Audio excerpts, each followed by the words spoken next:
Hello दोस्तों, स्वागत है आपका अपने यूट्यूब चैनल आशु जी के ट्रिक में। आज हम वैदिक काल से संबंधित महत्वपूर्ण प्रश्नों का अध्ययन करेंगे। और जो ये प्रश्न है ये राजस्थान माध्यमिक शिक्षा बोर्ड की जो 12वीं की पुस्तक है इतिहास उससे लिए गए हैं। तो शुरू करते हैं आज का पहला क्वेश्चन। वैदिक काल में मनोरंजन के साधन थे रथ दौड़, शिकार व मल्लयुद्ध, मनोरंजन, घुड़दौड़, उक्त सभी। तो जो वैदिक काल है या वैदिक सभ्यता है इसके निर्माता कौन माने जाते हैं? आर्य। और इनके लिए जो मनोरंजन के साधन है कौन कौन से हैं? रथ दौड़, शिकार, मल्लयुद्ध, मनोरंजन, घुड़दौड़, उक्त सभी। नेक्स्ट क्वेश्चन है, निम्न में से कौन सा कथन असत्य है? तो जो वैदिक काल है इसके बारे में कौन सा कथन गलत है? वैदिक काल में समाज की मूल इकाई परिवार थी। परिवार में सबसे बड़ा मुखिया पुरुष को माना जाता था। वैदिक काल में स्त्री का बहुत सम्मान था। वैदिक काल में विवाह बाल्यावस्था में ही होते थे। तो कौन सा कथन गलत है?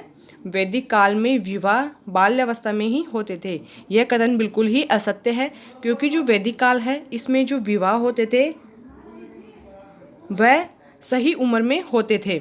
और जो परिवार है, यहाँ पे क्या कह रहा है कि जो समाज की मूल इकाई है कौन सी है? परिवार। और अनेक परिवारों से मिलकर क्या बनता था? ग्राम। ठीक है। नेक्स्ट क्वेश्चन है, निम्न में से कौन सा कथन असत्य है? वैदिक युग के निवासी प्रकृति के उपासक नहीं थे। वैदिक काल में संगीत व नृत्य लोकप्रिय था। वैदिक काल में प्रमुख वाद्य यंत्रों में वीणा, बांसुरी आदि प्रचलित थे। इनमें से कोई नहीं। तो कौन सा कथन गलत है कि जो वैदिक युग के निवासी है या आर्य है वह प्रकृति के उपासक नहीं है?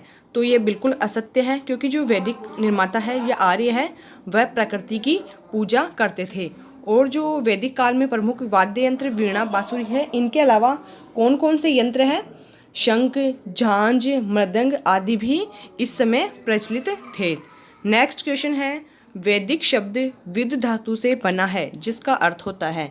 तो जो वैदिक शब्द है यह विद धातु से बना है और इसका अर्थ क्या है? इसके ऑप्शन है जानना, जाना, अपनाना या करना। तो जो विद शब्द है या विद धातु है इसका अर्थ होता है जानना। नेक्स्ट क्वेश्चन है, वैदिक सभ्यता थी ग्रामीण, नगरीय, एक व दो, दोनों, इनमें से कोई नहीं। तो जो वैदिक सभ्यता है ये कैसी मानी जाती है? ग्रामीण। और जो नगरीय है ये कौन सी सभ्यता मानी जाती है? सिंधु घाटी सभ्यता। इस कारण से यहाँ से क्या है, प्रथम बार नगर के अवशेष मिले थे, इस कारण इसे प्रथम नगरीय सभ्यता के नाम से भी जाना जाता है। किसे? सिंधु घाटी सभ्यता को। नेक्स्ट क्वेश्चन है, ऋग्वेद में कितने जनों का अनेक स्थानों पर उल्लेख मिलता है? तो जो ऋग्वेद है इसमें कितने जनों का अनेक स्थानों पर उल्लेख मिलता है या ऋग्वेद में अंकित किया हुआ है? 5, 8, 7 या 10। तो कितने जनों का उल्लेख मिलता है? कुल 5। अब ये 5 जन कौन कौन से हैं आप नोट कर लीजिए इन्हें। पहला है अणु, दूसरा है यदु, तीसरा है दूह, चौथा है पुरु और पांचवा है ध्रुवस। ठीक है। इस प्रकार से जो ऋग्वेद है इसमें 5 जनों का उल्लेख किया गया है। नेक्स्ट क्वेश्चन है, दशराग्य युद्ध का उल्लेख मिलता है सामवेद में, अथर्ववेद में, ऋग्वेद में या यजुर्वेद में? तो जो दशराग्य युद्ध हुआ था इसका उल्लेख हमें किस वेद में देखने को मिलता है? तो इसका राइट आंसर होगा ऋग्वेद में। अब जो ऋग्वेद है इसमें एक सबसे बड़े युद्ध का उल्लेख मिलता है जिसे हम किस नाम से जानते हैं? दशराग्य युद्ध के नाम से। ठीक है। अब ये युद्ध क्या था कि जो भरतजन के राजा सुदास थे, भरतजन के राजा कौन थे? सुदास। इनके बीच में रावी नदी, जिसे अन्य किस नाम से जाना जाता है ये आप कमेंट करके बताइए।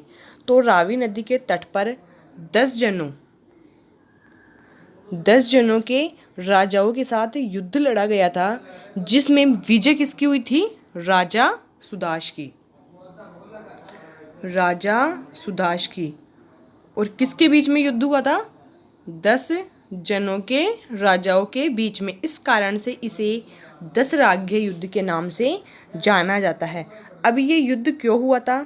क्योंकि इसमें जो राजा सुदास थे इन्होंने विश्वामित्र को पुरोहित पद से हटाकर वशिष्ठ को पुरोहित बना दिया था। किसे हटाया था? विश्वामित्र को। किस पद से? पुरोहित पद से। और किसे बनाया था? वशिष्ठ को। तो इस कारण से जो विश्वामित्र थे, इन्होंने 10 राजाओं को पहले संगठित किया, फिर सुदास से युद्ध करने के लिए प्रेरित किया, लेकिन इस युद्ध में विजय तो राजा सुदास की हुई। अब जो ये 10 जन है, जो 10 जनों के राजाओं के बीच में युद्ध हुआ था, वो कौन कौन से हैं? पहले तो हमने अभी देखा कि तो जो ऋग्वेद है इसमें 5 जनों का उल्लेख मिलता है। ठीक है, कौन कौन से? अणु, यदु, दूह, पुरु, तुर्वस। ठीक है, 5 जन तो ये हो गए। अब इनके अलावा 5 जन और हैं, तो वह 5 जन कौन कौन से हैं? अलिन, आप इन्हें नोट कर लीजिए, बहुत ही इंपॉर्टेंट क्वेश्चन है ये। अलिन, पक्थ, भलानस, विषाणी और शिवी। ठीक है, इस प्रकार से जो 10 राज्य युद्ध है ये किस किस के बीच में हुआ? राजा सुदास और 10 राजाओं के 10 जनों के राजाओं के बीच में। और इसमें विजय किसकी हुई थी? राजा सुदास की। और यह युद्ध किस कारण से हुआ? क्योंकि जो राजा सुदास है, इन्होंने जो विश्वामित्र थे इनको पुरोहित पद से हटाकर वशिष्ठ को पुरोहित बना लिया था। इस कारण से जो विश्वामित्र है, इन्होंने 10 राजाओं को संगठित किया और युद्ध के लिए उन्हें प्रेरित किया। तो इस क्वेश्चन से देख लीजिए आप कितने क्वेश्चन बन गए। नेक्स्ट है सभा व समिति का उल्लेख मिलता है।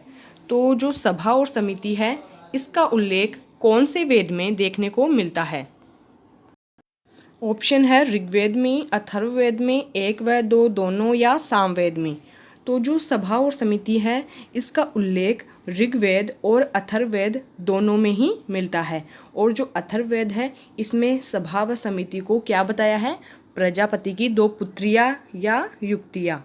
पूछ लिया जाए कि कौन से वेद में सभा व समिति को प्रजापति की 2 पुत्रियां बताया गया है, तो कौन सा वेद है? अथर्ववेद। लेकिन दूसरी तरह से क्वेश्चन पूछा जाए कि कौन से वेद में सभा व समिति का उल्लेख मिलता है, तो कौन से वेद में मिलेगा? ऋग्वेद व अथर्ववेद दोनों में। अब जो ये सभा व समिति है, यह क्या थी? इसके अंतर्गत जो उस समय के जो राजनीतिक संगठन था, इसकी पहले तो ये महत्वपूर्ण घटक की और राजा की जो निरंकुशता थी उस पर अंकुश लगाने वाली संस्था थी।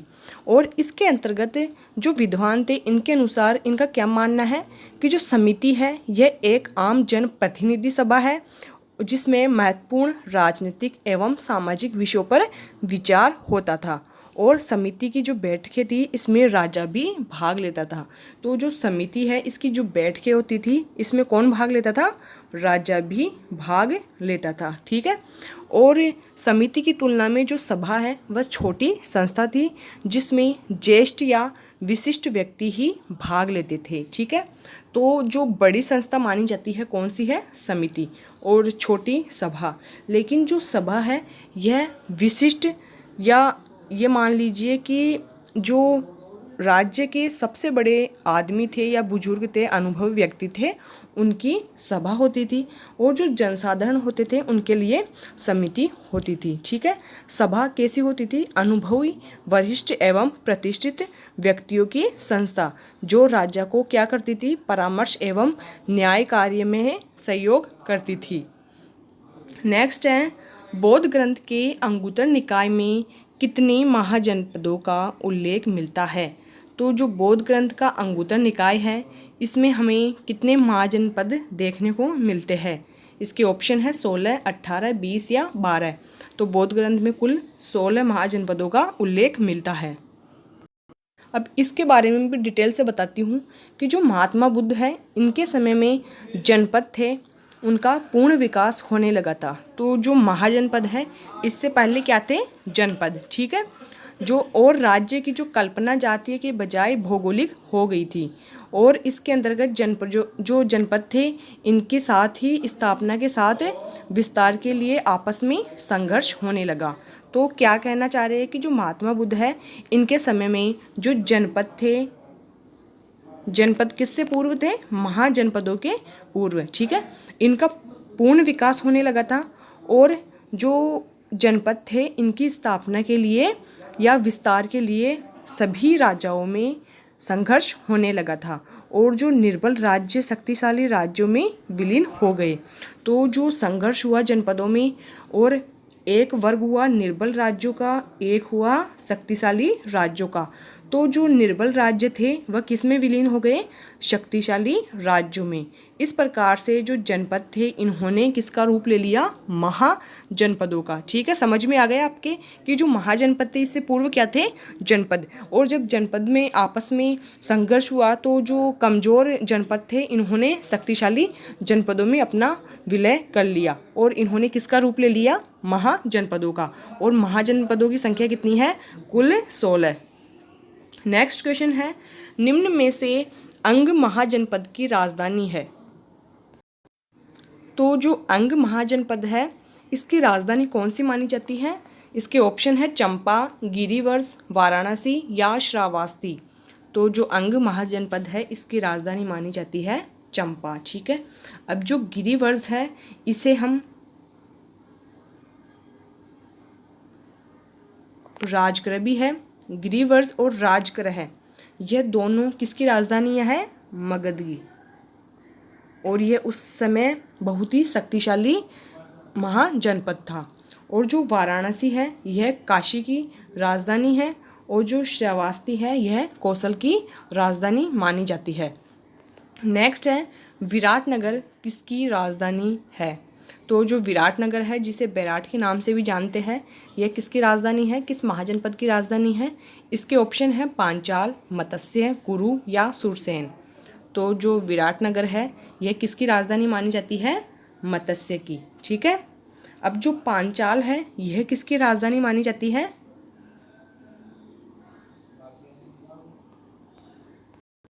सॉरी, जो पांचाल है इसकी राजधानी कौन कौन सी है? अहिछत्र,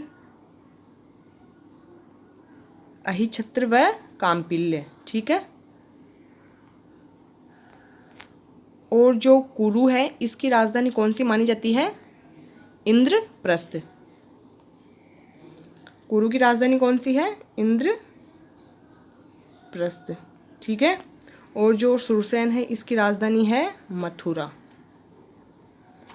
पिछली बार जो रीट एग्ज़ाम हुआ था उसमें भी यहाँ से 2 प्रश्न पूछे गए थे और बार बार इस चैप्टर से प्रश्न पूछे जाते हैं, तो आप इसको पूरा देखना और समझने की कोशिश करना। नेक्स्ट है, निम्न में से वैशाली किसकी राजधानी है? मल्ल, चेदी, वत्स या वज्जी। तो जो वैशाली है यह किसकी राजधानी मानी जाती है?